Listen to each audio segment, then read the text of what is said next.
Ladies and gentlemen, a very warm welcome to all of you here, and a warm welcome to our guests who are joining us online.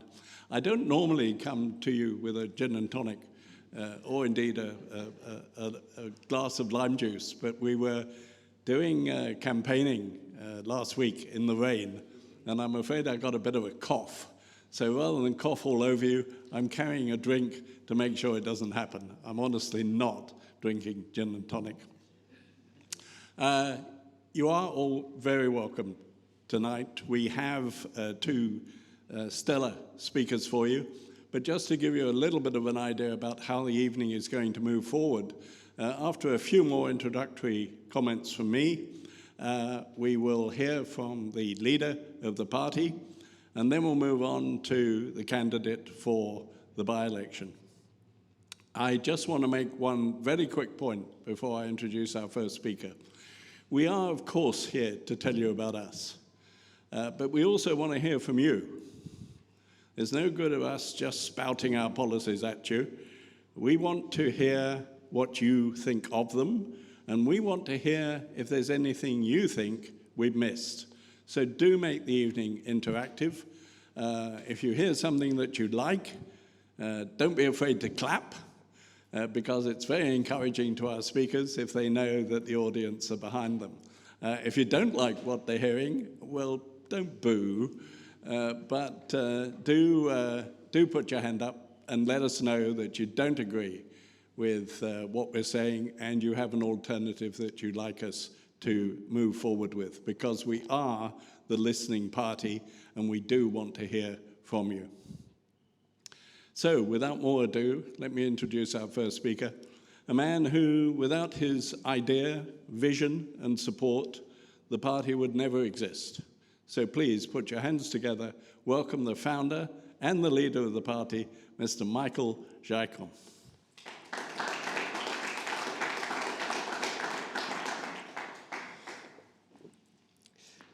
Thanks very much for that. It's good to be here. In fact, it's good to be anywhere for that matter. It's rather cool, and I was campaigning along with the others when we got thoroughly wet and such like, so yes, we are enjoying a lemon drink. Look, I'll give you a little bit of background. Business-wise, I've been a bit lucky in life, and in fact, for the last 35, 40 years, I have been busy. And I've always figured that the government was looking after us and the people. Well, certainly in the last 20 years, I don't believe they have. In fact, the situation last year when we talked about starting up something, it's got worse. In fact, the situation is very serious for New Zealand. We've got insurmountable debt, and it's getting worse. So in general terms, we thought, it's very difficult to start a party, but let's try and turn national around, because I've always been a national voter. And the idea was, we started off the new national party. The idea that we'd turn them around, get them to come back to their common sense goals, which they talked about, and they'll come up on the screen. Sid Holland, way back in 1935, where it was freedom of property, freedom of choice, freedom of business, and the ability for individuals to do well. And that has not been the case now. So we decided that we would have a go at turning national around. Now, I know a few national people. It wasn't so long ago when Judith Collins, just before she was rolled, she was at the golf club up the road from my place, and I went on there, and she said, yes, I can have a talk after she did. There was about 65, 70 people there, and after she'd had a chat, she knew that I was going to stand up and say a few words. The first thing I did was said, who knows about Three Waters? Now, these are all true blue national people, and I think 5 or 6 put their hand up, which was rather disappointing because Three Waters is a very, very serious situation for everyone. Then I said, what about Hea Purpura? And I think 2 people put their hand up. And now at that point, Judith could see it wasn't going her way, because I was just about to explain a few of those issues. So the adjudicator said to me, look, this is not appropriate. I rather thought it was appropriate. We might as well have gone to a restaurant and had a meal and talked about nothing. So they said, look, Michael, you can meet us at Parliament. This is Judith now, she's up in the podium. How about meeting us in Parliament, and we will hear your case and see what we can do. Now, that offer never came, but I did get a phone call from one of their head regional organisers, and he said, listen, how about throwing all your members into us and your money? So that explained immediately what I'd heard was that they were arrogant and directionless. So we've got a pretty powerful Facebook page. Now, everyone might say, well, it's social media and such like, but it is powerful. And it's got us to where we are. And in fact, about 2 days ago, it was a year ago we started. That particular site, Silent Majority Team New Zealand, has got 1.54 million hits on it. Now, they're separate IP addresses in New Zealand. And yes, there are many overseas. There's even a couple in Russia, funny enough, have been on the site. We don't know what for, but there you go. So we're not so silent now, but there is a hidden majority out there that want to be heard. And it's my turn to try and turn things around. As I said, yes, I have been a bit lucky in life, so it's payback time for me. At that point, we went back to all our people, and it wasn't just some, the overwhelming majority, it was something like 78% said, forget about trying to turn them around. We're not joining them. We don't want to be part of it. Take the AL off. It wasn't too hard. So now AL off National is now a new nation party. And here we are. This is where we've got to right now. So let's see what we've got here. Yep, right there. Okay, that's exactly what we're talking about. Sid Holland, his principles has got us where we are. They built power stations, the farms, the support to the farms. How many times have we asked the farmers to bail us out? This time now, to bail us out is serious. I want you to remember a number, 83. They've printed 100 billion, they've borrowed 120 billion, and there was $60 billion worth of debt. And that's a serious problem to have. And that doesn't count SOE debt. We could nearly owe $500 billion, and that's American dollars now. So it's bad. Constitutional change. Right at the moment, we need the Bill of Rights to protect us. This government has ridden rodshot over us completely.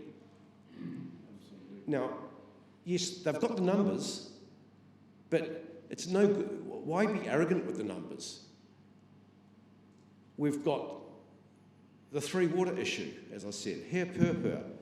They're forcing them through. So there's a massive overreach with the government, and it's an overreach that I can't tolerate myself. Because Plan A was to turn National around, Plan B are in now, and you don't want to know my Plan C. It's all too hard. So this is the very reason, if someone had said to me, which electorate would you like to have a go at? I would say, look, we knew Andrew right from the onset. Andrew's been with us for the whole year we started. I would have said, Tauranga would be great, but it's never going to happen. Simon Bridges, upper echelon of Tauranga, he's never going anywhere. Well, I have to tell you, I woke up, how long ago was it? 8 weeks ago, 6 weeks ago? Just turned on the radio. I don't even like listening to the radio now, because sometimes I only understand half the words. But Simon Bridges is leaving. There's going to be a by-election. Some of our set goals that we've had, we've achieved them all, bang, bang, bang, one after another. It's quite frightening. We've got a tiger by the tail. So all we want to do is if we can have a big win here, because this is the only chance. Yes, there is a chance in 18 months, 15 months, whenever the general election is, but if we could turn around now and send a seismic shockwave around the political scene in New Zealand by getting Andrew elected, and I've seen the other candidates, and I've heard Andrew talk, he knows the issues here in town, he can go into there and sort them. And that will put the whole lot of them on notice. And I have to tell you, not just Labour, but we need to put National on notice. I did explain before that they're arrogant and directionless. And yes, Luxton, I've got no doubt he was the right person for the job, but he's a globalist, and make no mistake. Okay, that little girl there, her name's Amy. She's actually my granddaughter. And I'm not doing this for myself. I'm very happy with my lot. But I'm doing it for my children and grandchildren. Because at the moment, it's not looking too good. And I had a great upbringing. I'm one of 6 kids. I had a mum and dad, and we need to look after families. That little girl's, that's my son's daughter. He married a Japanese girl, and they've got a family life. Family's really, really important to me. And when you're one of 6 kids, yeah, we had squabbles, but we were brought up, we're all independent now. I hardly see the others, but there you go. We're all there and we're still all alive. So it's for these kids that we're doing it for. Okay, it's a bit personal, these ones. Let me just tell you about that. Now, there's a perfect example, because I just started to tell you about family life. That's my grandson. His name's Dre. And you might think, well, that's a strange photograph. We took him over when he was 6 months old because of drugs. Our daughter got involved with the gangs. Have you got a gang problem in town? Yeah. Well, the gangs have got to be finished. The gangs, in my mind, are finished. That's the end of them. You've got to do what Australia's doing. We've got a 6-part initiative to get rid of the gangs. The first thing we do, and everyone says, oh, we won't know who they are, you take their jackets off them, because they work on colours. You can't even walk down the street with a red colour on, but you haven't got the mongrel mob written on it. But that's the way they are. Gangs are gone. Look, there was 7 shootings last night. This is unacceptable. We've got problems in the country. They need to be working. So there's a young guy. Instead of being brought up in the gangs, and that's where he's heading, the police said to us, look, we can tell you, sorry to tell you, but your daughter's not going good. If you don't take those kids, or she had another child after that, but anyway, if you don't take them, they've got to go into care. There's no one in the world. We didn't know anything. I didn't know anything about P and such like. I'm out busy working, making some headway for the family. Anyway, he grew up with us. I've been in the generator business all my life. So's he. He's an electrician now. As I said, my son married a Japanese girl. Dre learns Japanese. There's a job in Japan with a company called Agreco. I was part of Agreco, big generator company worldwide. I get hold of the boss and said to him, listen, you're looking for a person? He said, no, it's Phil. I said, well, I've got a guy here. He's got a New Zealand ticket. New Zealand tickets are well around the world. Whether you're a builder, plumber, drain layer, electrician, and I've been all around the world with my ticket and I'd never had a problem getting a job. I say, well, look, the guy can speak Japanese. He said, what? He's got a New Zealand ticket? He's got a New Zealand ticket. Send his CV. Not tomorrow, now. A week later, he's on the plane to Japan. So there's no one in the stadium, because you're not allowed anyone, because it's COVID. There's all the athletes getting their medals. The company's so pleased with him. He's just earned $60,000 American dollars. Not a bad deal, is it, for a young guy? Do you want to go over to China? He's just got back from China because he did the Winter Olympics. This is what you've got to do. I mean, we're not all university material. In fact, my dad said to us boys, you guys are not university material, but I'll tell you what, you're going to do a trade. I don't care which one it is. I happen to want to be an electrician. That helped me immensely. So there's a perfect example of what we've got to do. It's got to start right from an early age. Maria here in the audience, she knows about education. She knows about early childhood. And that's where we start. Right from there. And that's what we've got to do. We've got to break the cycle, we've finished the gangs, and we've got to give them a chance as well.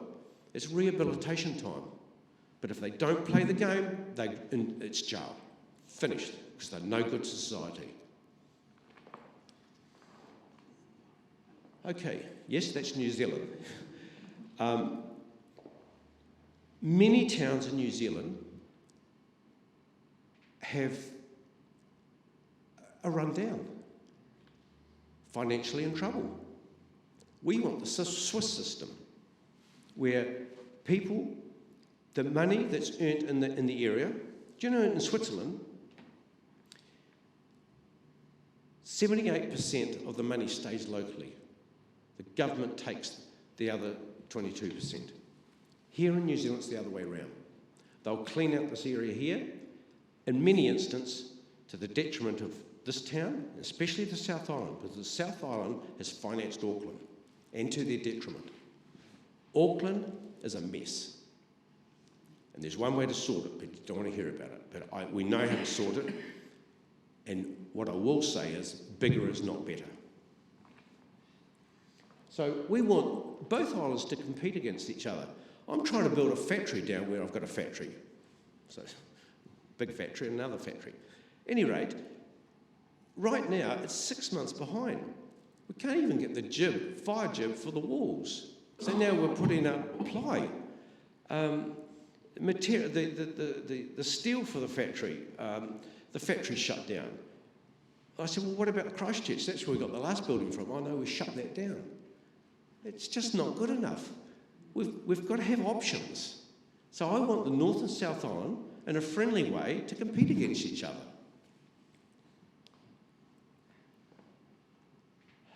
Right. Everyone's struggling. As an instance, if you start someone off with, it's like giving kids pocket money.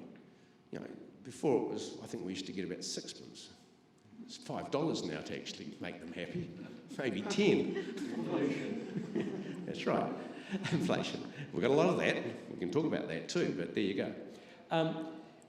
$25,000. The idea is to give people a kickstart. And that's not a handicap at all, $25,000. A pensioner might want a bit of extra money. We had a factory in Auckland. There's an old guy who used to turn up, and we'd have steel, lots of steel. And he'd say, can I have this bit and this bit? I said, yeah, take it away. Away you go. Anyway, get talking to the guy. He's a tool maker.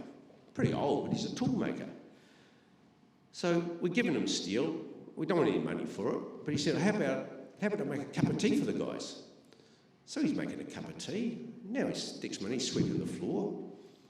And then he's on the lathe doing a bit for us. So it didn't take long for him to get 25,000. So I want 25,000 as a Kickstarter for everyone, tax-free. If a pensioner goes out, is this me? Yeah. If a pensioner in town, and there's quite a few pensioners in this town, go and see a business. Ask them if they want a bit of extra help. It's worth $65 a week to you. 65. Right, oil and gas. Now, there's a lot of issues, green issues, but the way that this government is heading, and the annoying thing is National just signed up with a bipartisan agreement with Labor for a climate change. Now, look, I've got no doubt that, yes, we are probably affecting the atmosphere. And a reduction in CO2 gases would be a big help as well. But doing what they're talking about doing with this climate change is serious. We've got a fragile economy, it will break it. Now, when it comes to the climate change, 10 weeks ago, we had James Shaw. He goes over to the climate change agreement with the UN and gives away 1.3 billion of our dollars. That's 1.6 million New Zealand dollars he gives away. It's been given away for climate change in 4 tranches of 400 million each. Unfortunately, before the next election, whether it's 15 months or 18 months, 2 of those tranches will be paid. We've promised everyone we'll pull those 2 tranches back, the last 2. It's 800 million we can't afford to spend. We've got to retain the money here, and we've got to turn the country around. Oil and gas, I've been involved with the plant up in, that was one of the finest refineries in the world, that one. For efficiency, the type of crude it could turn into damn good fuel, and it was very good fuel, and I know what bad fuel's like. I've had machines all around the world come back with rubbish diesel in them. Our fuel was like water. That's how good it was. It was that clear.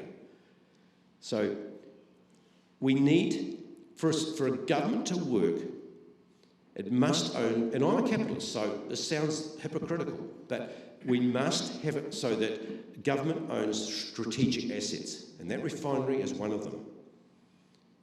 Also, so is your 3 waters that your dad and our granddad paid for.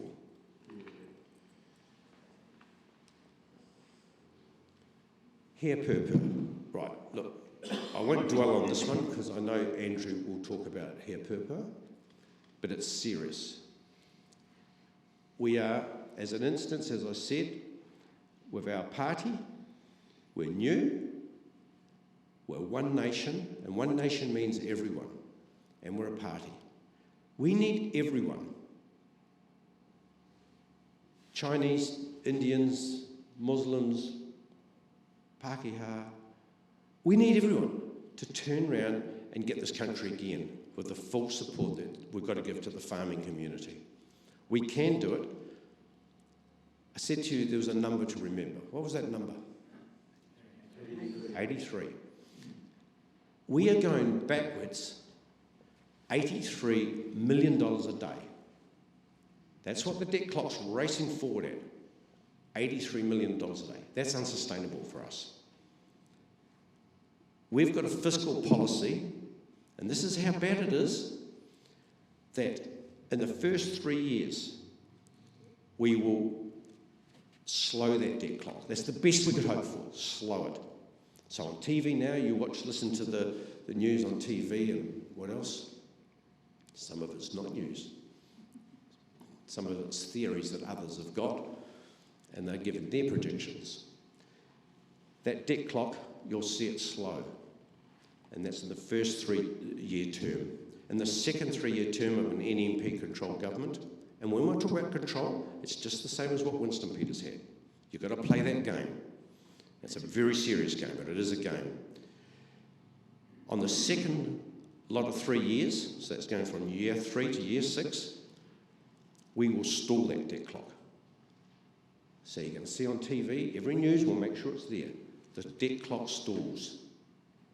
And people are going, hang on, this is starting to work.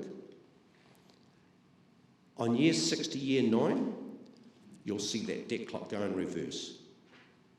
And once it starts going in reverse, it'll start racing in reverse. Now, I've been debt-free for nearly 14, 15 years, and I've never slept so well. And I dream of this country being debt-free. We're 5 million people with some of the finest resources in the world. We can do it. 3 waters, Andrew's going to talk about that too, no doubt. And it's so important here. Do you know, I've done a lot of deals. Probably 1,000 deals around the world. I've never done a deal in my life for 8 cents on the dollar. And that's exactly what they're offering you. This government is offering you 8 cents on the dollar for your water assets. I know about some of the water assets you've got here. It's some of the best water in the world. I know how good the waters are. I've had waters tested, even down in the Hutt Valley where I come from. We had the water tested because we were using it to water blast big insulators on high tension lines. The guy who tested it, he says, I've never had water as good. He said, the comparable water you've got here in the Hutt Valley, is equivalent to what we tested in the highlands of Papua New Guinea. It's pretty hard to beat that. They want to take those water assets. It's the same as the power stations. I railed against it. John Key sold them. Half the power, 49% of the power station is gone now. I was in New York when they were doing the deal. The guy said, you know about power. Come and have a talk to some of our people. These were billionaires. Here's me telling them how good our power stations are, and they ended up buying millions of dollars worth of them to our detriment. It's just not right. As I said, there's certain assets we've got to own, and the government's got to be in control of certain assets. Oil and gas is one, the three waters, and power.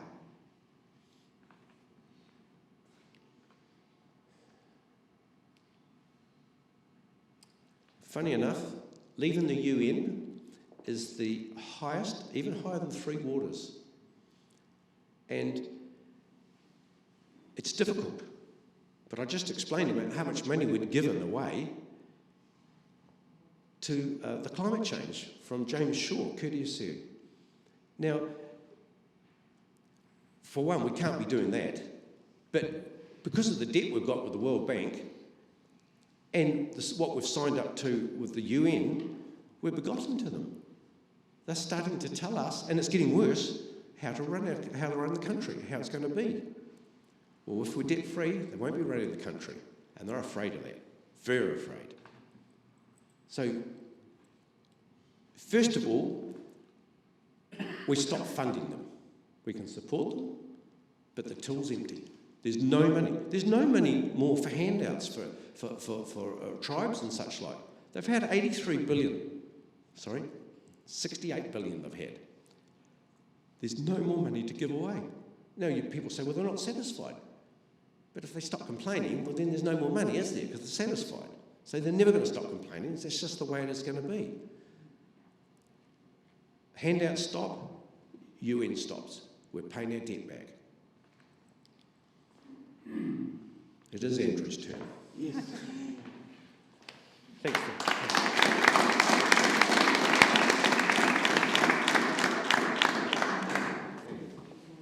Thanks very much, Michael. And you'll get a chance to quiz Michael on a lot of what he said and a lot of what he hasn't said and what you want to hear answers on a little bit later. Just before I bring our next speaker on, can I ask a question? How many of you have actually joined us as members of the party? Fantastic, thank you. And you're very welcome. Those that haven't, you will have noticed that we have cunningly put a membership form on your seats for you to fill in. If you want to know more information before you sign that, have a look at nnp-NEW.co.nz. All the information is there, and I'm be delighted if you would feel that you can give us some of those forms back before you leave tonight. To our online audience who are joining us, I say the same to you. Please look at www.nnparty.co.nz. Have a look at what we stand for, have a look at what our policies are, and see if you can join us, because guess what? There's a membership form on our site as well. So, let's move on and hear how your candidate for the by-election is going to put into place all those things that Michael has talked about, but in the context of this city, and finally sending a democratic voice to the centre of government. Ladies and gentlemen, please welcome the one and only Andrew Hollis.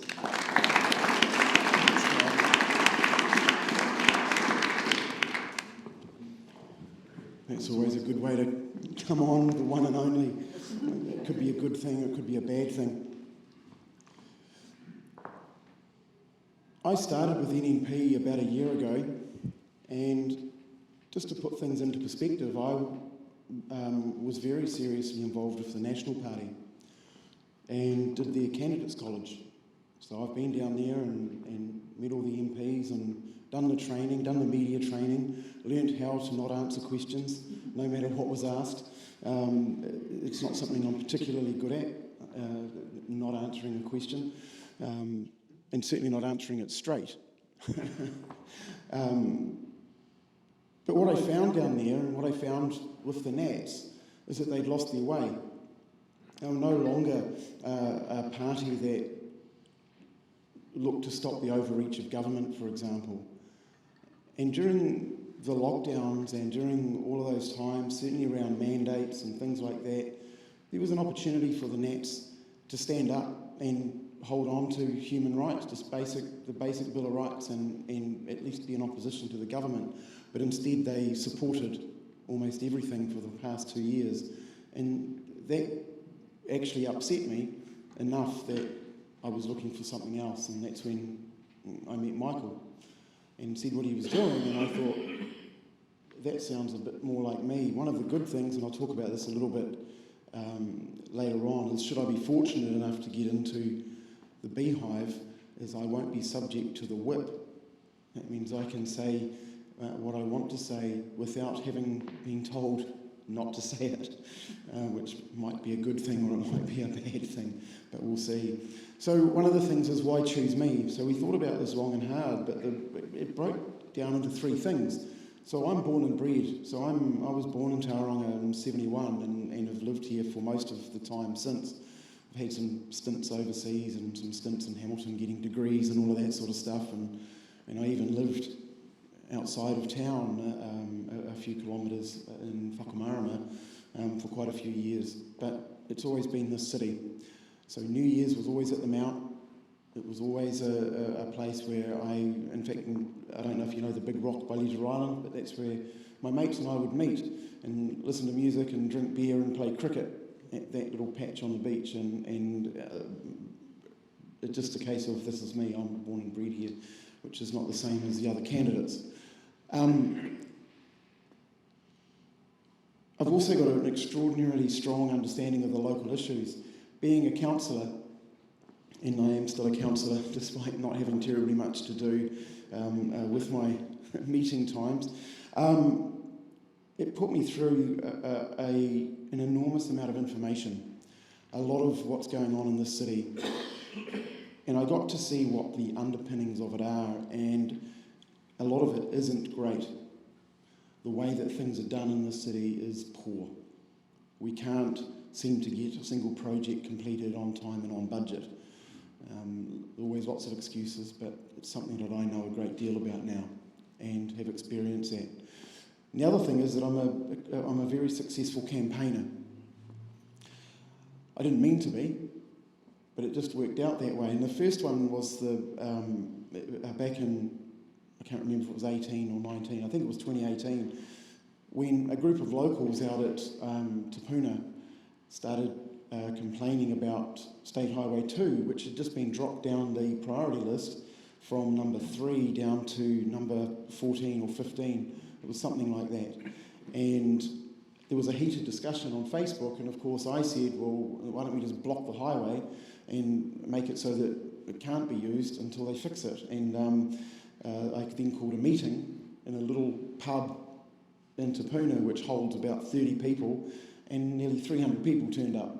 And that was catching a tiger by the tail.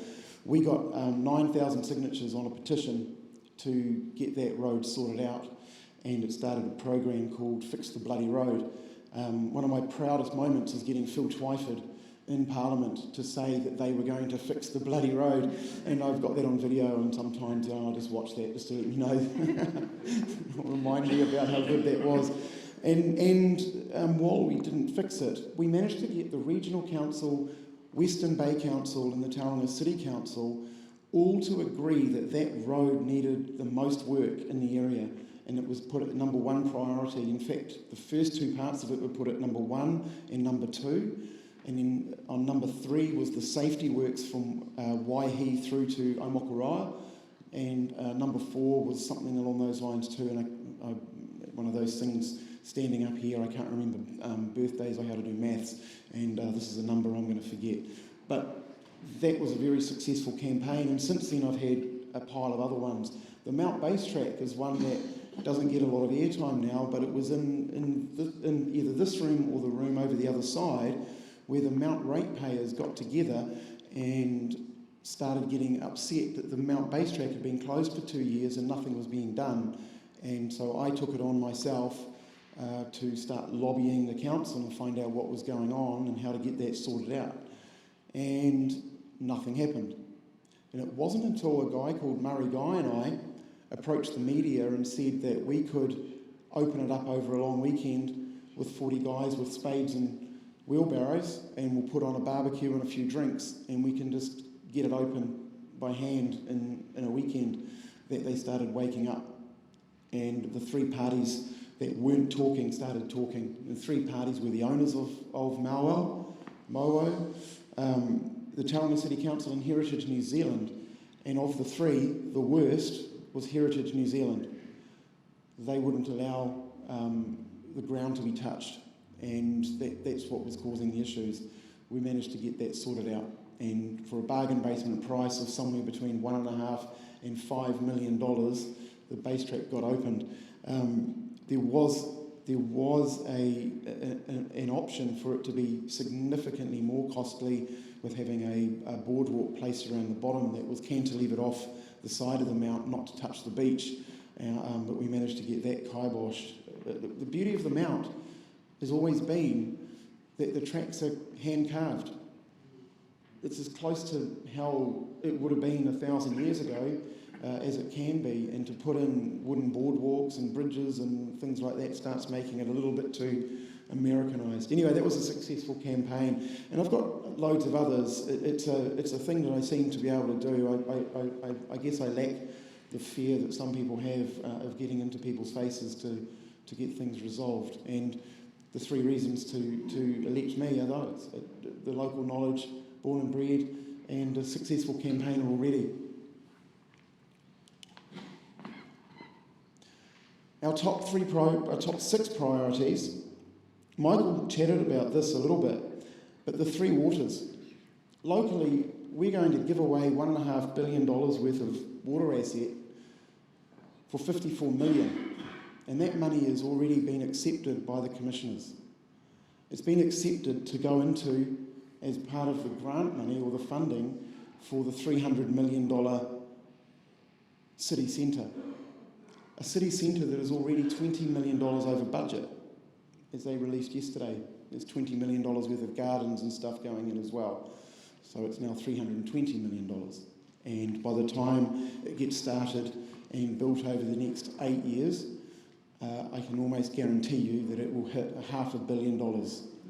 And I would happily take bets on that. Anybody that thinks that it's going to stay at $300 million over the next 8 years is welcome to go put $20 on it. That by itself is going to start pushing the debt of the city up past $1.5 billion over the next 10 years. It will probably hit $2 billion, and it may even go higher, the way that the spending is going at the moment. It's something that I'm passionate about. We don't need government input into our water. We've got it under control. Waiari's about to come on stream. We've got the Papamoa water treatment plant that's underway with the upgrade, and we've got a stormwater project at the Mount to try and stop flooding there.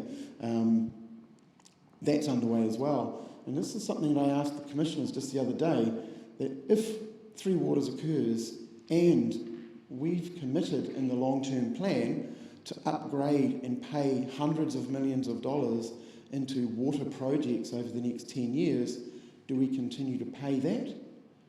Or will the people that run Three Waters will pay that for us? I know the answer, but the commissioners don't. Or if they do, they're not happy to tell me that the answer is the ratepayer will continue to pay for water asset despite not owning it.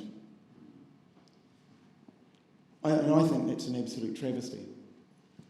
I think it's an absolute travesty, the way that it's just being taken. It's one of the biggest asset grabs that we've had in this country, and it needs to stop. It's really simple to stop. If you're in the Hawke's Bay and you have an E. coli problem, I can't remember if it was E. coli or what the disease was, in your water, then government funding can help fix that. $20 million, $30, $40 million to fix the problem in a smaller town, it's easy to do. We don't need to steal all the assets and pay tuppence for them. So Three Waters, I agree, it should stop. Whoops.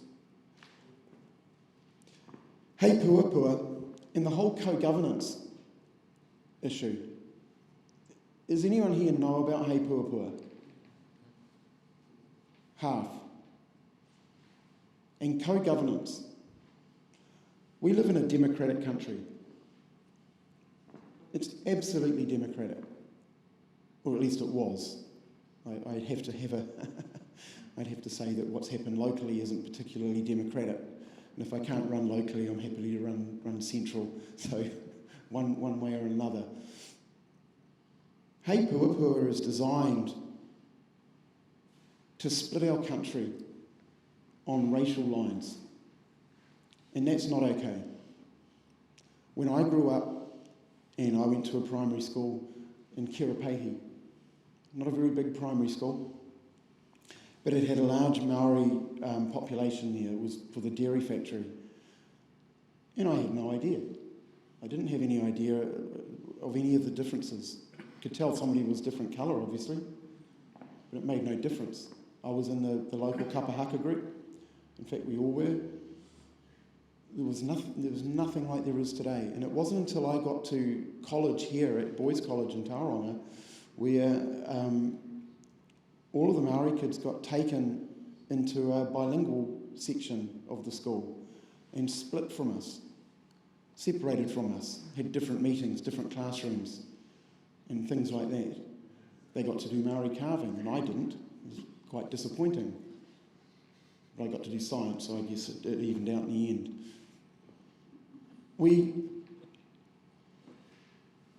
We've changed as a nation, and it's not the nation that I think our forefathers were aiming for. We had one set of rules for everyone, one set of values as a nation that we tried to uphold and keep to, and it was inclusive. And now it's not. We've gone woke, and we've gone away from those core values that gave everyone the same opportunity. Hei Puapua looks to give people a greater opportunity, and that needs to stop. It just needs to be ignored and gotten rid of. It is actually an interesting thing in that it was started in 2010 by John Key, who sent Peter Sharples across to sign up with the UN that we would be part of it. And that was the beginning of the United Nations Declaration for the Rights of Indigenous People. Under it. Even Helen Clark wouldn't do it. But John Key did. He started this. And this is where what I'm seeing more and more is the National Labour Coalition. It doesn't matter which one gets in. The same stuff just gets brought through. It's no longer for businesses. It's not enough for businesses to just get on and, employ people and do things. Businesses are getting hammered left, right and sideways with ever more regulation. And it's not reasonable. And I'm not asking to go back, but I am asking for a fair go. I think that that's all business are really asking for, is just to have the government get out of their way. 10 days of sick days now. 10 days of sick days. We want to strengthen law and order. And one of the things about that is that Michael mentioned the gang issue. This city has the highest gang per population, the gang numbers per population, compared to anywhere else in the country. We have got some enormous numbers. And one of the main reasons for that is because of the proximity to the port. And why is that important? It's because the drugs that they sell come in from overseas through the port. If we could stop that, if the gangs didn't have the money to live the life on Harleys and drinking bourbon and stuff, that whatever it is that they do, that would go some way to slowing the gangs down. But we don't punish the end user of those drugs. And by punish, it doesn't mean they go to jail, but they should have to do some kind of rehab or community service when they're caught, or all manner of things. And the amount of high-end people in this country that are using all sorts of medications is astounding. It is literally astounding. And if we could stop that, and there was no market for those drugs, that would go a long way. But strengthening law and order is more than just putting more police on the roads. And that seems to be what the current government's doing. More police on the roads just means more speeding tickets. And that seems to be where the focus is, probably because it's the best money earner. We don't see them on the beat. When was the last time you saw cops walking around town just having their presence seen? It doesn't happen anymore. I don't know when it stopped, but I remember as a kid, we were taught that coppers, if you got lost, you could go and see them and they'd help you find your parents. Not now. The amount of names that those guys are called is appalling. But they're not on the beat. We had a problem in Greerton with homeless people abusing the elderly, getting money out of ATMs. And the police wouldn't come. And the police station was hundreds of metres away. It was just up the road. And they wouldn't put the bobbies on the beat, just to walk around the streets and make sure that that abuse didn't happen. As a councillor, we tried to stop it by making it so that the homeless weren't allowed in a certain area. We couldn't do that. One of the things about our human rights is that everyone's got them, and we can't. Well, no, I'm coming to that in a minute, but we should. We should have the right to freedom of movement. We had the right. Yes. Under an emergency as we are at the moment. I think we're still under emergency, COVID emergency. We have no rights. Those rights can be taken at any moment. But law and order needs to be strengthened in ways that it doesn't just mean more cops. Labor's proud of putting 1,800 more cops on. It's like, ooh. But they're not where they need to be. These two, United Nations Agenda 21, 2030, one of the things about 21 is that's why climate change is so high on our list. It allows a lot of rules to change. I don't know if any of you were affected by this, but last year in the plan changes, 30,000 properties around Tauranga were suddenly flood zones. Is anybody affected? Yeah. The rates didn't go down. No, there was no net win for being put into a flood zone. I've got a friend who lives maybe 10 metres above sea level, and he was put in a flood zone because of the way that the model showed water moving across his property in a storm. And he pointed out it would have to flood the whole valley before it's going to do what your model said. And that wasn't alone. I've helped people fix that on their limbs over the last little while with photos and all sorts of stuff. And that was after I wasn't a counsellor. It was just helping people out still. There was a process to go through. But that is all a Agenda 21 issue, where we must, this is where we must all gather into our communities, centralise in urban areas, and no one should live in the country because it's, why would you live in the country? You can't live, work and play out there. We talked about restarting oil and gas. I've put this one up here because it's close to my heart. I'm a geologist. Oil and gas.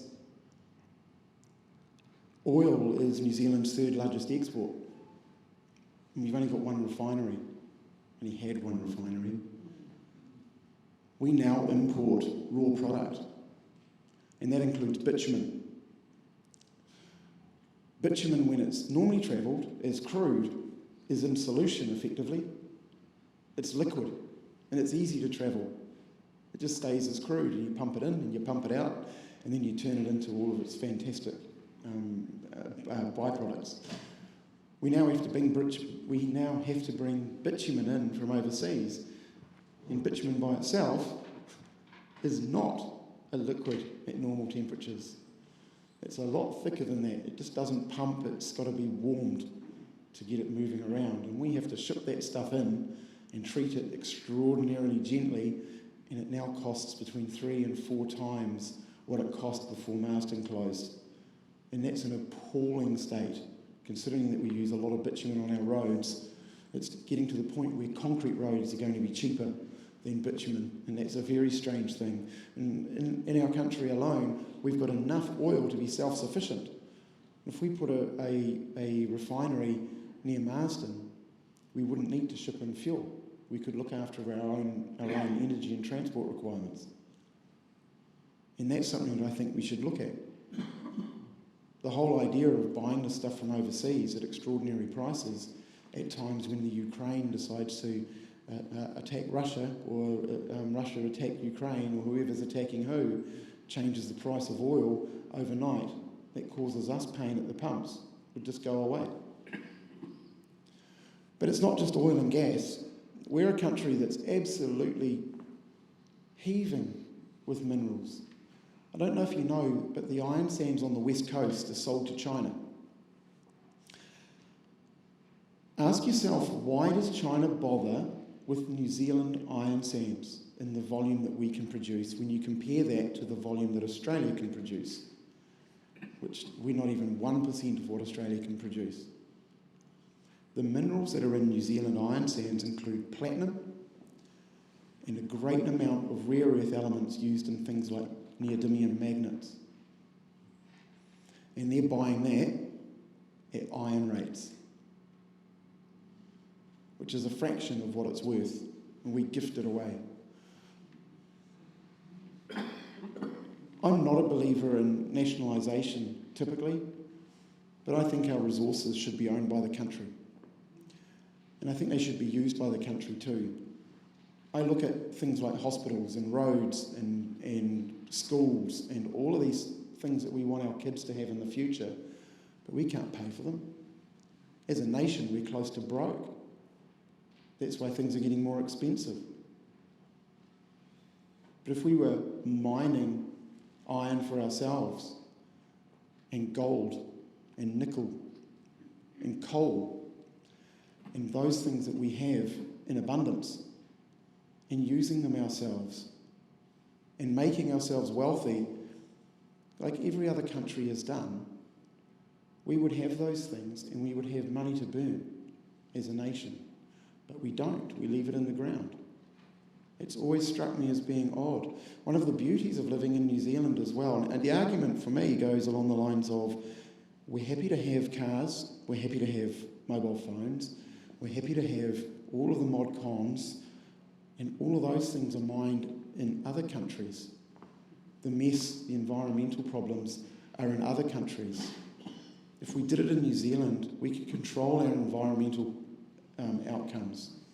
We could make sure that mining companies made as small an impact as possible. And some of the mining techniques I've seen from around the world are getting pretty darn good. It's not like the 50s anymore. There are checks and balances, and there are things that we've learned. How to protect water, for example. That's easily done. And we need to do it. We can't just rely on farming. In fact, we've sold a lot of the good farmland to overseas interests to plant pine trees. And we can't even get our own pine trees. That's why our mills are closing. And a lot of our pine trees, what happens is they get shipped off to China, then taken back to Australia in a different form, made into MDF, and we buy it from Bunnings. There's something backwards there. We're not adding value to any of our raw product. And that's something that needs to shift.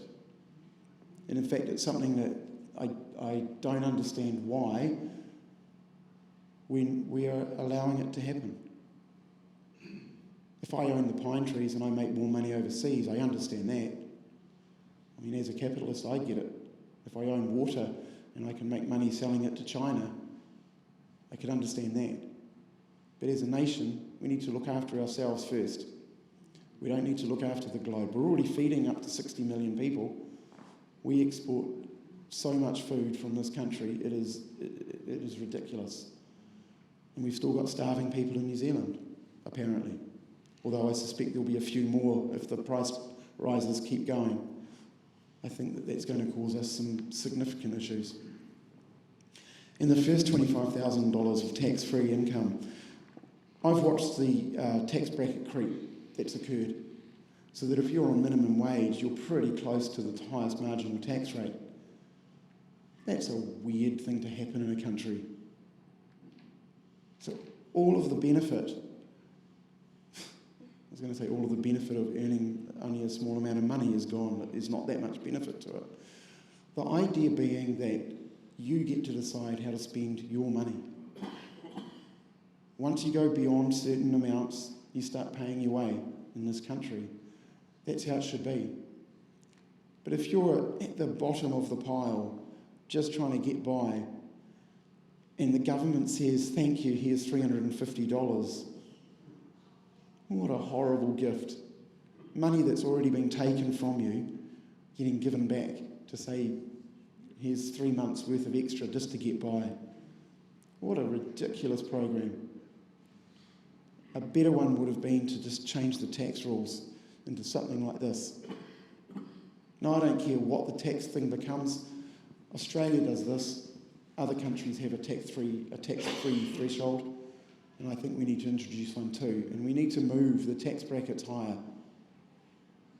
It's unreasonable for someone on $70,000 who goes to $80,000 to pay a third of their income.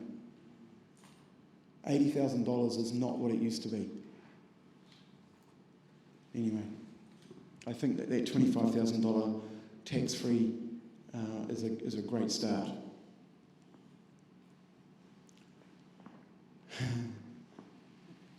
What is wrong in our city? There's a lot right. Maybe I'll start there. We've still got one of the best beaches, and there's quite a cool hill at one end of it. That's kind of cool. The city centre was killed years ago.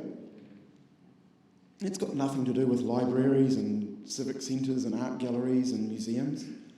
It was killed when the planners of the past decided to create 9 shopping centres on the outskirts of the city and removed the need for retail space in the middle, where you could get free parking and ample parking and ample stores.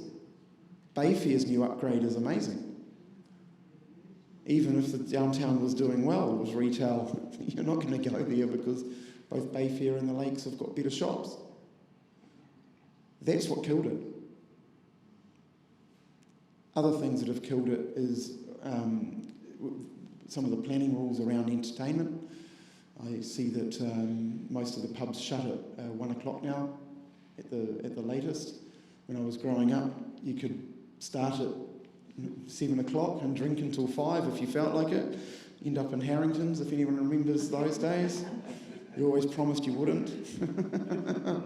Always ended up at Harrington's. The good thing about Harrington's is it was very close to the police station, so if it ever got out of hand, they were just there. And they were. In those days, it was the police were always present. So the city centre has changed. It is no longer a retail hub. It ought to be more offices and office space and professional workers, and that seems to be one of the directions that we're going. The university has helped, but we all know that students are not great spenders. So in their lunch break, they're not spending hundreds of dollars on clothes and things like that. It's tens of dollars on pies and Coke and filled rolls or whatever it is that gets eaten at lunchtime these days. The way to fix it certainly isn't to spend $300 million on a civic centre upgrade, rebuild, revitalisation to get the heart of the city pumping again.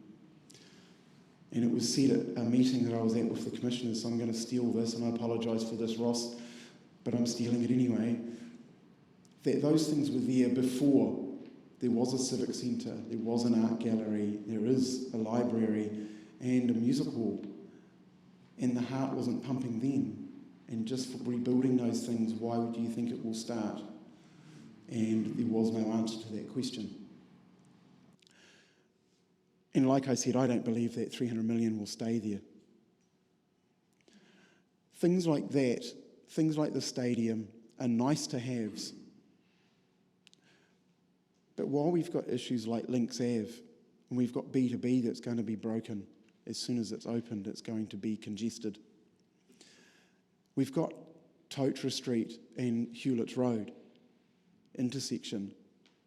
That is one of the worst. It's not the worst. That's the Tauriko Cambridge Road intersection is the worst. There's a story for another day when State Highway 29 gets upgraded, and that's not even on the list. Building things like that are ego projects, and we don't need them yet. If the city was doing well, and if we were making good money and spending it wisely and rates were under control, yes, that would be great. Even a museum would be great, and I would support a museum under those circumstances, but not at the moment. What we've got now are commissioners that don't understand that they're being spun to. They're being spun stories and spun decisions and told things that are almost true, but not quite. And they're falling for it, and so they're tending to rubber stamp council staff decisions. That's what's wrong in this city. We don't have democracy. We have forced selected people. If they were honest and had any integrity at all, they would stop for the October 22nd elections this year and not run for another 2 years. They would keep to their mission, which was to bring democracy back to the city. And that's what they were asked to do. What they're doing is they're staying in long enough so that new councillors can't get in the way of projects that they've put in place. And that's what needs to stop. I don't think these commissioners will do the right thing. I think they're quite happy on $2,000 a day to stay doing what it is they're doing. And in fact, if I was getting paid $400,000 a year to sit and just rubber stamp things and come to 3 meetings or 4 meetings a week, I'd be pretty happy to stay too. But it's not democracy, and that's something that's wrong with this city. And should I get in, I would be lobbying pretty hard for that to change, as long as there's enough time to be able to do so prior to October. There is a top point of no return that afterwards you can't make the election anyway. But that's that. The other things that we've got in this city is a constant push outwards. I hear this talk about a housing crisis in the city, and then I hear that there's 15,000 houses to be built in the next short while. 8 years, if I think it's right, might be 10. But we've got 15,000 new houses going to be built between Tutumu out east and Tauriko west. 15,000 houses. That's 15,000 more households at, say, 3 people a house, 4 people maybe. Another 50-odd thousand people in this city with no plan on fixing the infrastructure. This city's languished for years. The governments have taken the GST from building and the taxes from roading, have taken all that and spent it elsewhere. We've got 2 bridges in this city that, were they replaced, would get rid of congestion on 15th Ave and on the state highway going around the ring road effectively. And that is the Haireni Bridge and the Mangatapu Bridge. The Mangatapu Bridge, we lose as many as 2 people a year off that bridge. Usually bad weather or bad decisions put somebody over the edge, and the currents in there finish them. And that's what happens every year. And those bridges were put in 1957 and 1958. And you think maybe in 70 years we might get an upgrade or 2. when you think about the amount of fuel tax that's been earned by driving on those bridges. Those are things that need to be done. Now here's a trick. The reason Mangatapu Bridge isn't upgraded is that the road leading up to the bridge is a road of national significance. And the road leading away from the bridge is a road of national significance. But the road on the bridge is a road of regional significance. Now, a road of national significance, and this is a really important thing to bear in mind for a lot of roading, a road of national significance can have capital spent on it. It can be upgraded. But a road of regional significance can't.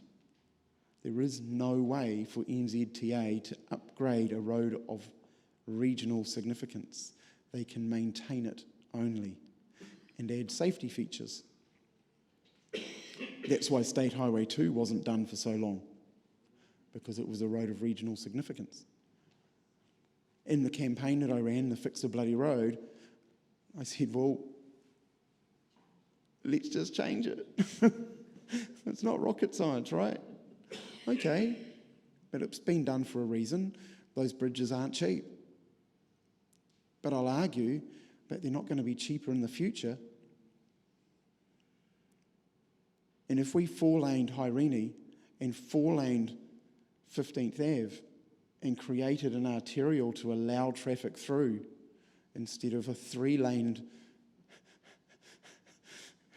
council put in, this was before I got in there thankfully, an option for 15th Ave where 3 lanes was put in from Turret Road up to Fraser Street. But the bottlenecks didn't get shifted. So outside Boys College, it's still 1 lane, and down on Turret Road, it's still 1 lane. And so all that happens is they've created an extra lane for people to park in, and that's all that happens in rush hour, or rush quarter of an hour, half an hour. But it was a very, very funny thing to do. It didn't solve the problem. It obviously didn't solve the problem, and it cost $25 million. And that was ratepayer money, just burnt. It happens regularly around the city. I want to see projects run to time, so budgeted time, and on budget.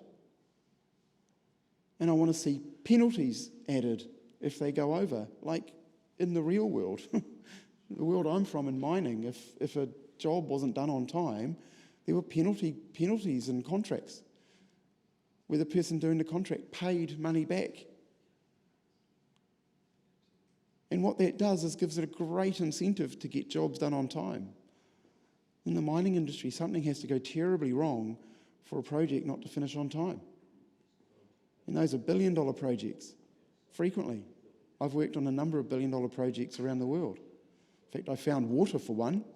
I had to find a million litres of water an hour for a plant in the middle of Australian desert, which I did.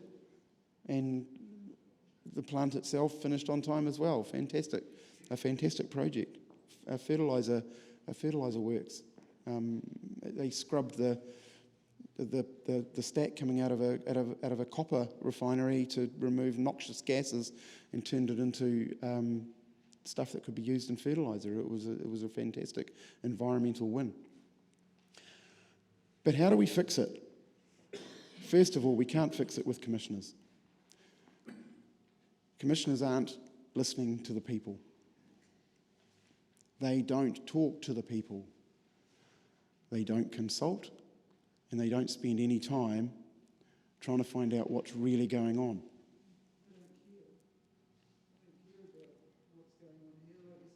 No, they don't care. No, that's right. They don't live here. But the problem, of course, is that there's some things that are wrong in the way the planners are thinking. Live, work and play. At a meeting the other day, one of the commissioners said that 70% of people don't work where they live or near where they live. And work, live, play as a philosophy works great in large cities, but we're not a large city. We're 150,000 people. Small landmass. But we're quite spread, and that's some of our issue. What we need to do is we need to think more carefully about where we put our commercial zones and our heavy commercial. We've got some issues with the port, and the expansion is going to exacerbate that. We've got a lot of things that people at the Mount here really know about it. When the wind's right, the smells and dust and grime that blows across this way is pretty horrific, and we can do better with that. But our port also employs a lot of people and does a lot of good for the community. But how do we fix it? We just talk to the community. The community knows what needs to be done. That's what I've found. The community get into a room and nod and talk and get things resolved very well. All we need is for those community members to be represented in a normal democracy in this city, as it was. Anyway, there's enough from me. What have you guys got to say about the city? Is there anything burning? Is there anything on anyone's minds that you want me to answer? Is there anything about the way that when I'm in the beehive, I will be able to help and get things done, despite being just one person out of 120? Yeah, what about the utilisation of the railway lines?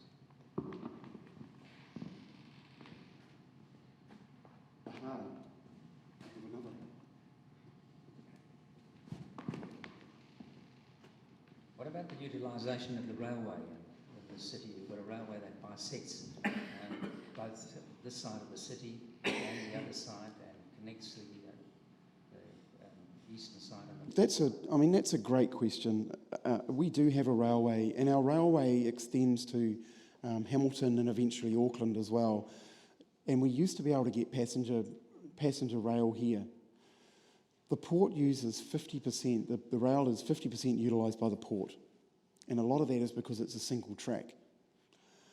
Of course, much like the roads, our railway hasn't had any money invested in it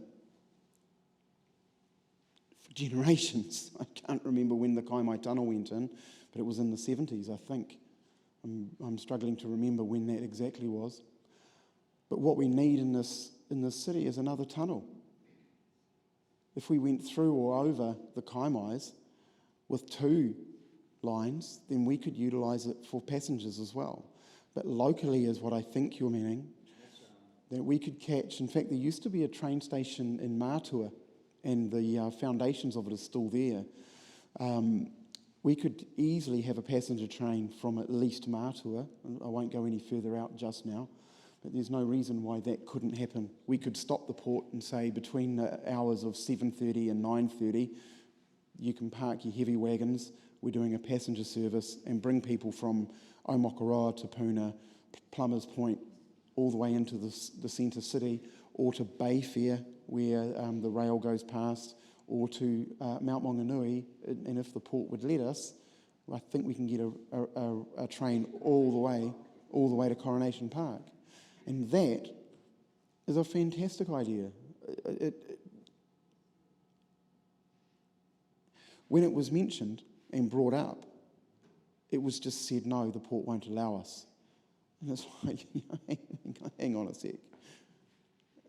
All we have to do is just say what we want and make sure it gets done.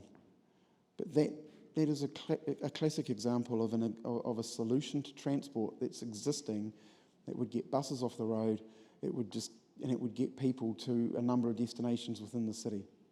And you can do it on a single line. You don't actually have to double the entire line. All you have to do is have appropriate sidings for traffic to pass. Yes, and that is true. Where I went with the double lining is we're getting a port extension. Our port is going to become busier and busier as Auckland winds down, and we need to move freight. At the moment, we can't double stack freight because our lines are set for one container. And if we really wanted to, we could set it for 2. I saw a fantastic show that showed how to make a tunnel bigger. The way that you make a tunnel bigger is you drop the bottom of it. You dig the bottom out and you drop the rail back on top, and you can take a single height tunnel and turn it into 2 heights without terribly much drama. It would only take us like 40 years or something in New Zealand to sort out. But rail is something that we should be thinking about. It's a fantastic means of getting people around. I mean, I'd love the idea of being able to get to Wellington from Tauranga by rail, or go up to Auckland and have Wi-Fi and basically an office the whole way up to Britomart. That would be an absolutely amazing thing. But we're years away from that, and there's no hunger for it. I don't understand why either.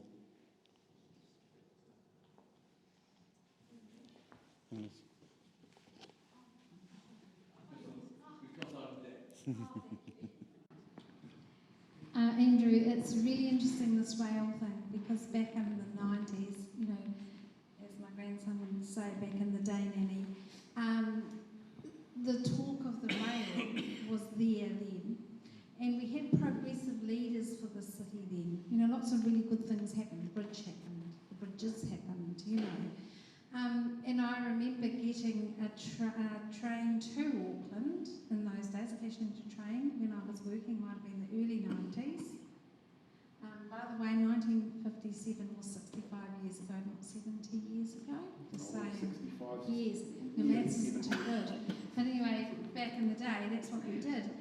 What concerns me is I've listened to you tonight, and very good in everything you say, and I've nodded my head all evening. But, you know, I can remember the National Party saying that we're going to put in 800 policemen. They were saying that back then. It was all about the policemen. And I can see, you know, I'm an old woman now, and we look back at what has transpired, and we're at that point where, you know, you're saying the same things as I was listening to from the National Party in 1990. You know, and we were just coming out of Labour then. And it concerns me that we, as a nation, just carry on chewing the same fat generation after generation, and we don't want to look back. None of us want to look back. There's neat things about our day now, but we're going backwards faster than we were going forward before. Yep. And the rail thing is a great idea, but again, we come back to the spend of the money. And I'm about to finish, because, you know, I can go on, but one of the things is that we are spending money, central government, local government, that we do not have. And if I spent money I did not have now, I'd lose my home. You know what I'm saying? It's about we're not working within our means at any level. And we're talking billions now. We used to just talk in a few million. And that's not about inflation. That's about an attitude of just greed and overspending. Look, there's a few things in that, Susie, and what I'll say, let's start with the police for a second. I'm not advocating for more police. What I'd like them to do is their job. And their job is looking after cities. That's where the word police comes from. But, you know, metropolitan, for example. What we've done over the years is added more and more bureaucracy. Police have it, nurses have it, teachers have it. More and more paperwork to fill in. Lots of paperwork. Got to fill in lots of forms and lots of regulations around it. I don't know how much of a policeman's day is taken up filling in forms, but I suspect it's a lot. More than what they ought to be doing, which is out on the streets, and their presence alone will stop petty crime. It would be great to go back to the days where someone caught tagging got a boot in the bum and taken home. That would be great that the police were able to do that. But they're not. They're filling in forms and driving around in cars. And then they get called out to gang shootings and things like that. So they're still doing that part of it, but the paperwork that they have to do, the bureaucracy surrounding it is what is strangling it. And it's strangling every aspect of our society, and that's what I'd like to see removed. I'd like to see a policy where for every new policy that came in, we removed some old ones, cleaned some stuff up. That was a policy from the States just recently. And as far as the rail goes, you're right. The NZTA gets about $14 to $16 billion a year to spend, and that's it. But what they do is they try and please everyone, and they take that spend and break it up into dozens and dozens of different projects across the country, and about half of it gets spent on maintenance.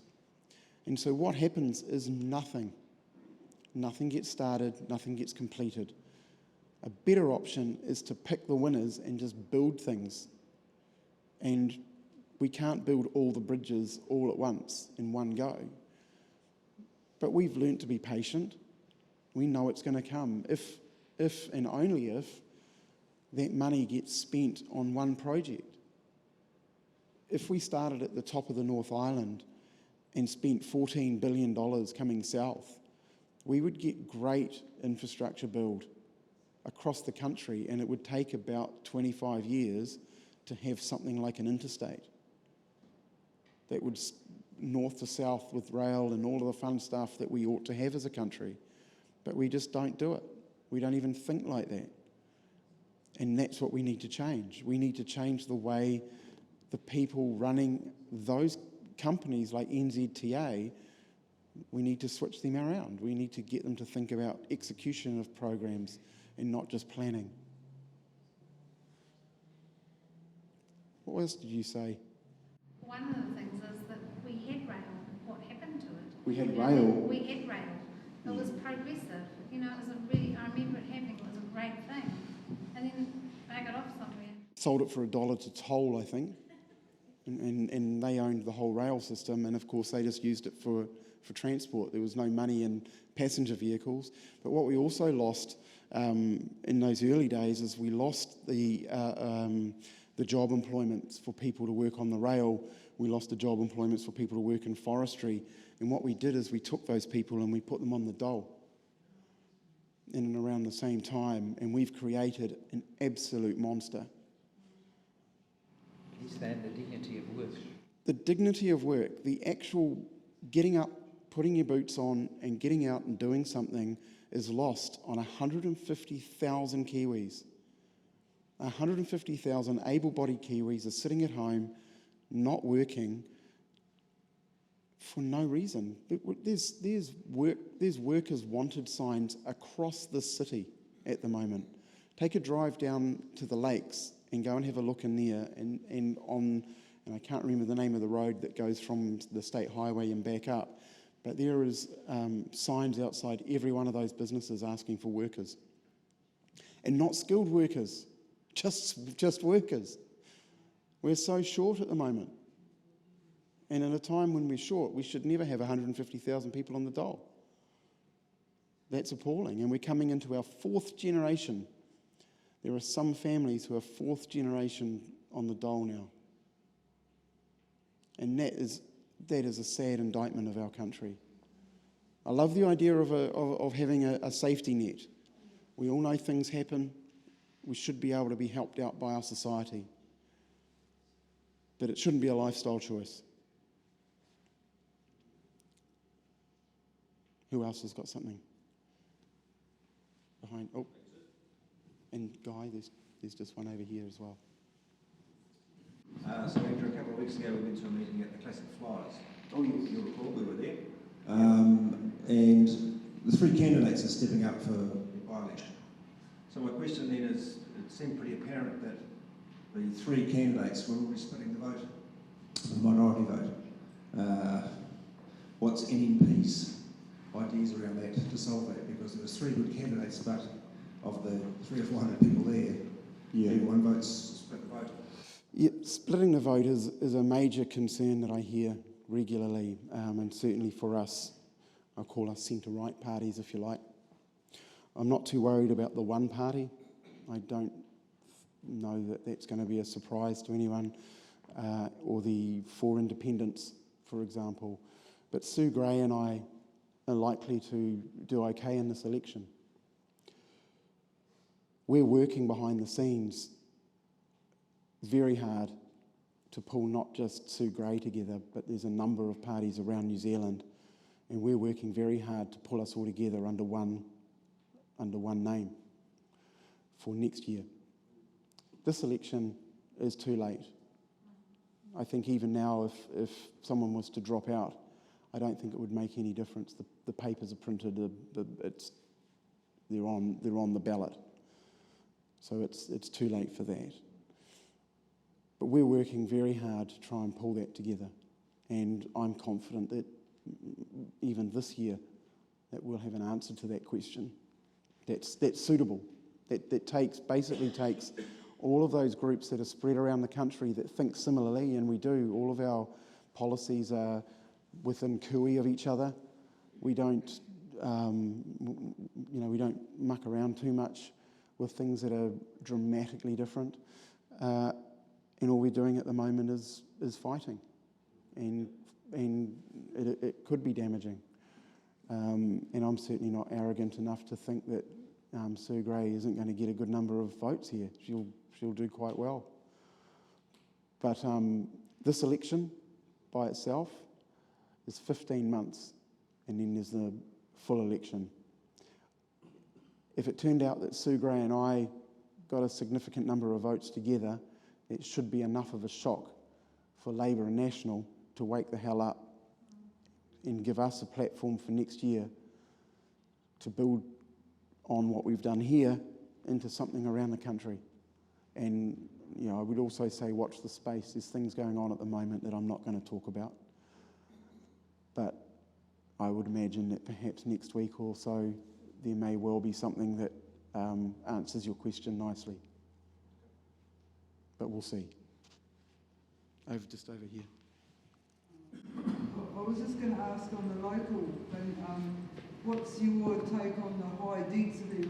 What's good for Auckland is good for Tauranga, say the commissioners, and us local people don't feel like that. We don't want 3-storey buildings everywhere blocking out our sun, and we don't, our lifestyle is not the same. People come here for the lifestyle, and all these people have come and ruined it. And that's going to make it even worse. And, people just bringing more people in when we can't fit them, it's not helpful. That's a good question. The question is about, there's a couple of things in there. One is, in Tauranga, how do we feel about this swarm of people moving into the area, but also about increasing the density of housing, the ever-increasing infill, and soon to be 3 stories, 6 stories, and I think 9 stories in the centre city. In the centre city, I don't mind too much, but I don't think everywhere should be. There's a couple of things that we could do. This city is held to ransom by 2 developers. They hold pretty much the whole of the greenfields growth that exists. They release properties to the market when they see fit. They expand.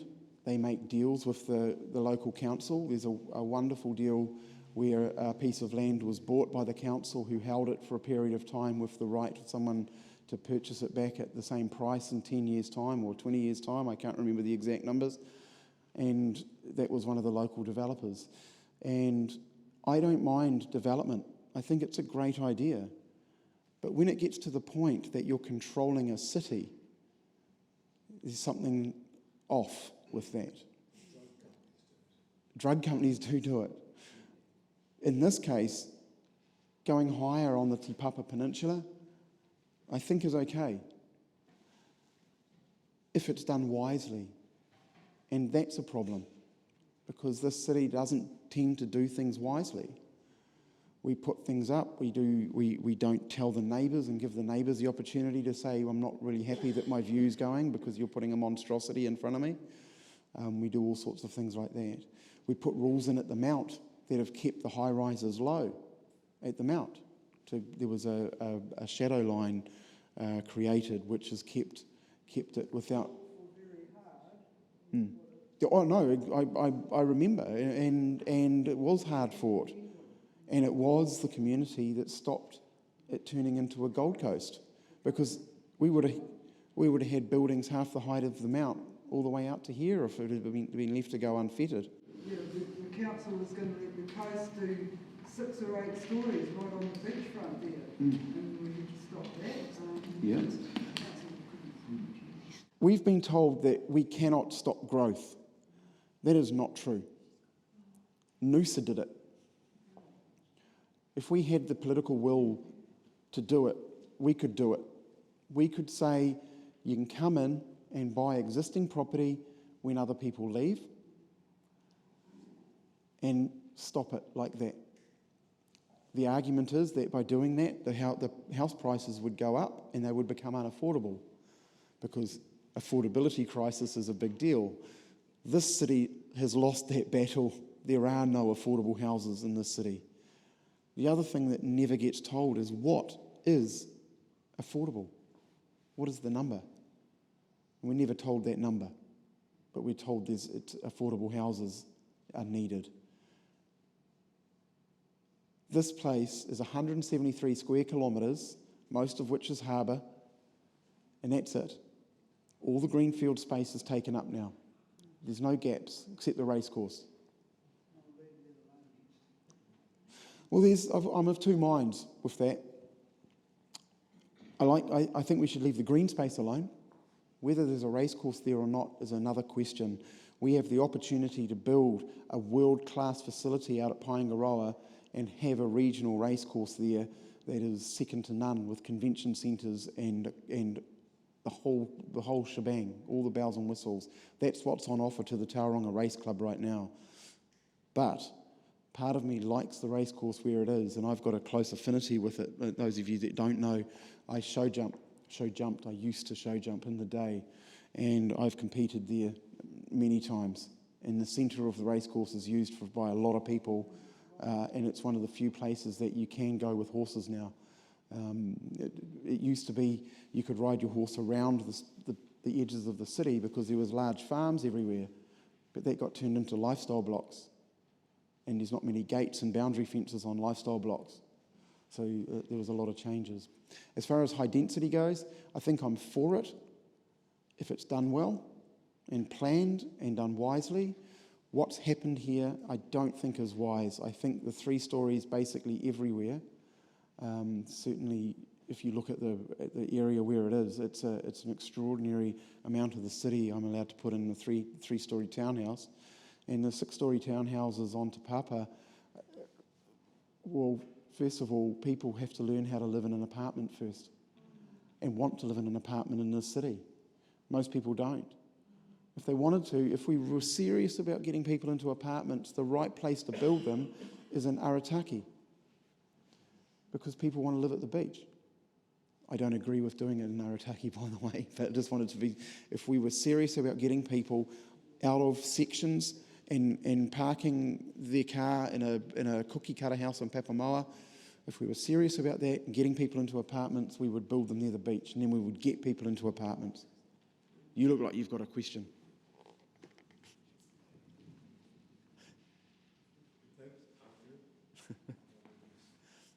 Who else has got one? I'm sure there's some more burning questions in the audience. No? Is that it? I think that's it. Thank you, Guy. Give him a big hand.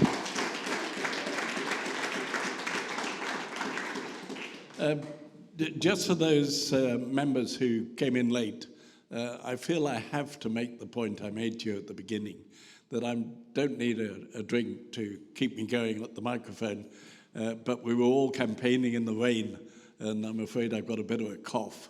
So rather than cough all over you, I'm carrying some water with me. That was terrific, Andrew. Thank you very much. Does anybody have any questions on the wider issue of NNP and where we're going and what we're going to do? Questions for Michael? Anybody got any of those? Do you guys have a budget set out? Is there a budget?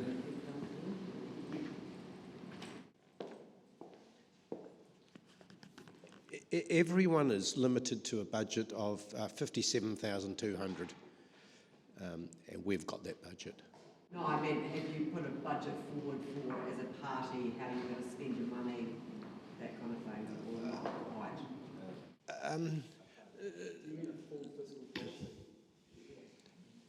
You've got to be...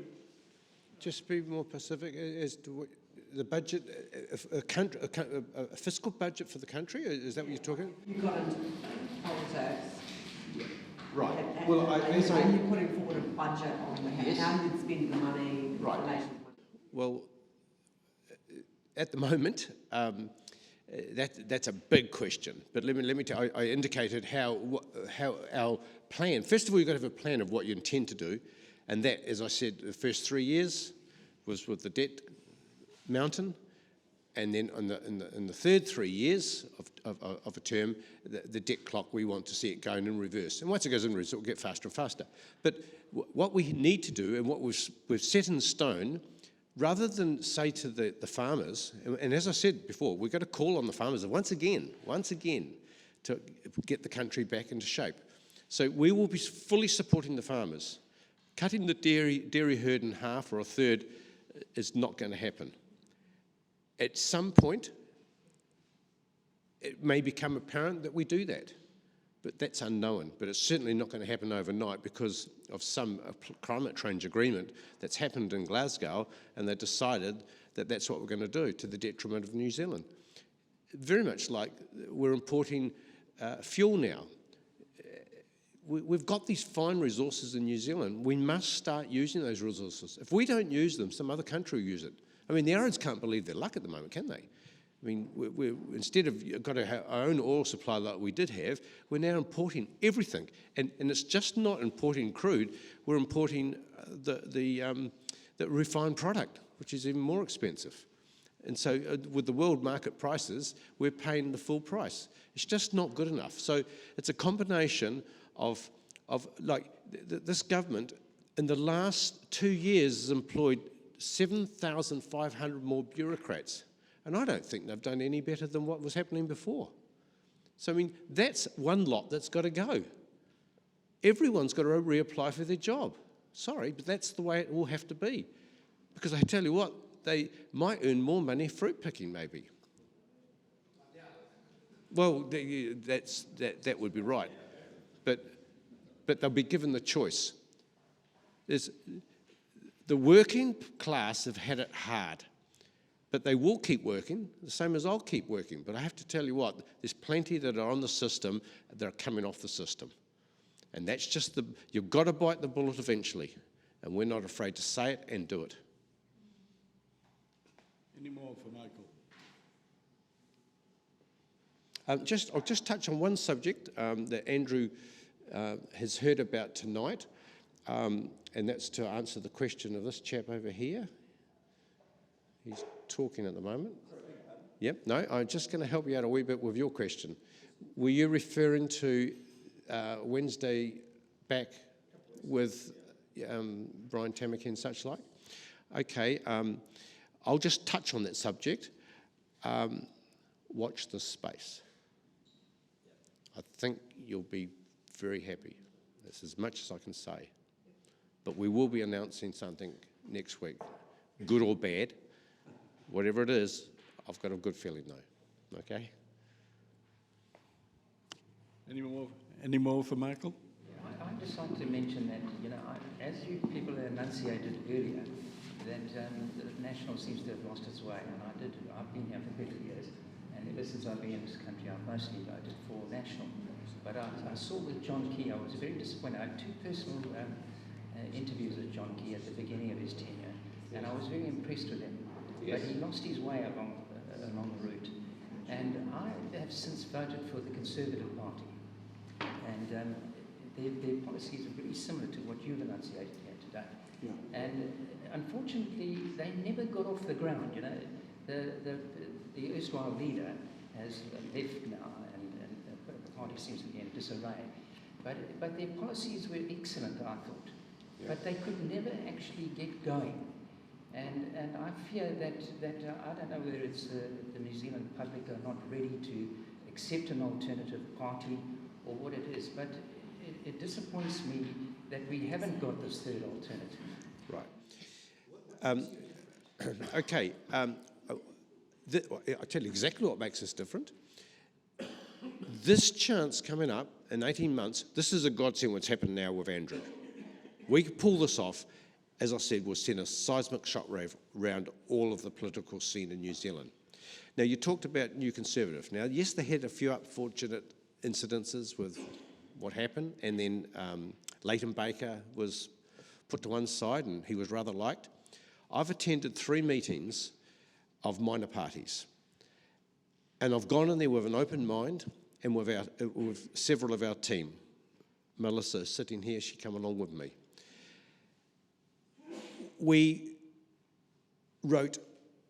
I went to our full team of 6 who run NNP, and I wrote a nice email reply saying, yes, we were very considerate of what's happening, but give us 6 months' time. Now, I'm going back a year now.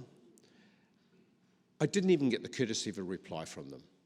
Now, interesting enough, you talked about New Conservative again, and recently I've spoken to Ted Johnson, and there's a good chance something will happen there as well. Because people will realise, and I have to tell you, I'm a realist, and I can absolutely assure you, if we have a good run here, a big hit, it's a whole new ball game for the whole of the whole new ball game for the political scene in New Zealand. So, in that meantime, I'll be talking to New Conservative. I'll be talking to people such as you mentioned about, and I have to say the phone's starting to ring. I'm getting calls now saying, well, look, can we have another meeting? Because they can see the power of what we've just achieved. We're serious. I mean, you talked about this funding. I've funded this campaign here. I haven't asked for any money. I've told everyone in writing, every donation to NNP, I'll match it dollar for dollar up to $1 million. I'm serious about it, but I'm telling you now, if we don't have a big go and people don't back into us and the other parties don't come round, which they are starting to, just to let you know, I'm gone. I'm not going to bury myself.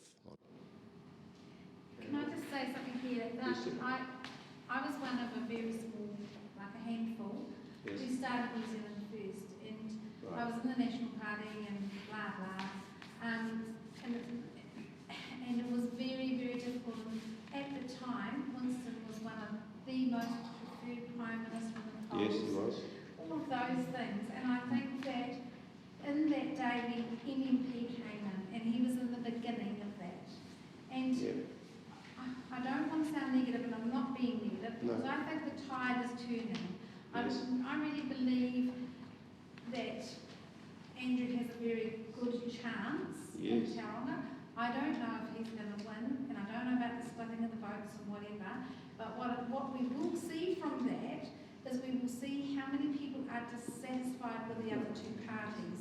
And even if Andrew doesn't get in, the platform that he has at the moment and what he's saying at the moment is appealing to a lot of people. Absolutely. And so, but with New Zealand First and where it went, I think New Zealand First was Winston Peters and his crew. And there was a lot of his crew that let him down. And I guess I get very anxious about what's happening now, and I can't do anything to help now because I'm past it, I'm one of those, what do you call it, boomers. And so, yeah. And so we've got one more chance, Sue. I can assure you, this is as good as it gets. This election here now. The tide has turned. Yes, it I've has. never heard it before, like I'm hearing it now from people that were in National Party that are a lot older than me that are saying, I do not know who to vote for now. Now, that's not a lot of people saying it, but it's people that were staunch National. Right, and they were staunch Labour in the last election, and they had a turn. This is gone. Labour's finished. I've got no doubt about it. They've gone. So your Auntie's Heel is one thing, and I've been seeing it in recent days here, and without going into names and things, what happens is you've got a party, Sue Gray's got a party, Jocomb's got a party, and everyone wants to lead. And when we went to the Brian Tamaki thing the other day, we heard Brian stand up and saying, I can do this. But I can tell you that you will get a lot of splitting unless people stop wanting to be in control. And I always say to my team at work, you know, when I'm not the boss and you're down here, we're an orange. You know, we've all got a segment in this. And unless you do it with a segment, for all of you, it won't work. But if you do it with the new age, I hate saying that, but with the new age political thing in mind, I think we've got, now's the opportunity. And Tauranga is like a godsend to us, in the sense it's going to say, Andrew, just let's say Andrew, just say 4 other people get 1,000 votes each and take them, and I don't even know how many votes you get here now and past it, but what we do know is that if we take a big percentage of them, that's going to be key. It's not necessarily if you lose, if Andrew loses, and God hope he doesn't, but if he doesn't get in, let's say, not lose, he's never going to lose, we are going to be in a very strong position if he does well. Of course, look, Sue Gray got less than 200 votes last time, so we're not afraid of that. And just to let you know, this is not a party of trying to be the leader or whatever. We play the bull, not the man. I'm not articulate enough to be the leader, but I have to get up here and say these things and try and tell the story because there's no one else standing up. No, you're saying everything I want to hear, so I'm just saying that. Thank you. And it's about being collaborative and working together. Look. And if you get someone in there that wants to run the roost, chuck them out. Okay, look, we are working with others, I'm going to assure you. I promise you that. Thank you. Can't do any more. Yes, go ahead, sir. I'm obviously in the same boat as a lot of people that I'm very dissatisfied with the National Party. And Join the club. therefore, I represent that group, and I think it's a very wide group casting around. Don't you, in the positions that you people hold, have a classic, really relevant example to go and examine and understand about what happened in Australia last Saturday? Well, what happened in Australia? I think that was very, very parochial, what happened there. No. I don't think it's an amateur thing with respect to think about it.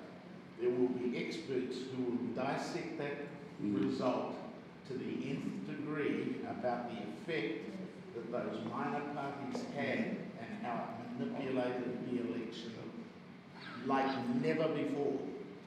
We're looking forward to that being analysed and determining it, but I can absolutely assure you Jacinda Ardern cannot take any comfort from Labor winning over there. No comfort at all. I agree with you. I agree with you. But Stoner and his bunch must be devastated about the lack of recognition they gave to the minor parties actually crushing their traditional following. Yeah. But of course, there's another way of looking at it. So Bob Jones did it here. He did the same, didn't he? He got Rob Muldoon gone and he crushed the position there as well. But I just think there's a great opportunity. there is a great, and you're not wrong, and we will be taking advantage of it. There's a change coming. I'm sorry, I didn't mean to be rude. No, I think you're making a very good point, but I think that, you know, Einstein said that the definition of insanity is doing the same thing time after time and expecting a different result. And you guys are the ones that are going to change. We can offer you choice, but the choice has to come from you. You know, and I was quite shocked the other day to have somebody tell me the NNP was a minor party. Well, that might be statistically true at the moment, but I promise you, this party was not formed out of a desire for political power. It was formed, as Michael said, because we tried to turn the natural choice round. They ditched their responsibility, and we have absorbed that responsibility on your behalf. So the reality is that you need to help us so that we can help you. We need to move from being a minor party up to being a major party with a major force. Because as Michael said earlier, while we have a lot of innovative features to what we do, the reality is that we're very like the National Party of old. And so I ask you to get the message out there that this is no longer a question of traditional voting of left and right. This is about the kind of innovation that you're both talking about. And the gentleman over there talked about splitting the vote. The only way you'll split the vote is to vote for national. So vote for NNP. Let us replace their shoddy example of what an opposition party should be, and then we will go forward. And as Michael is so often saying, we will not let you down.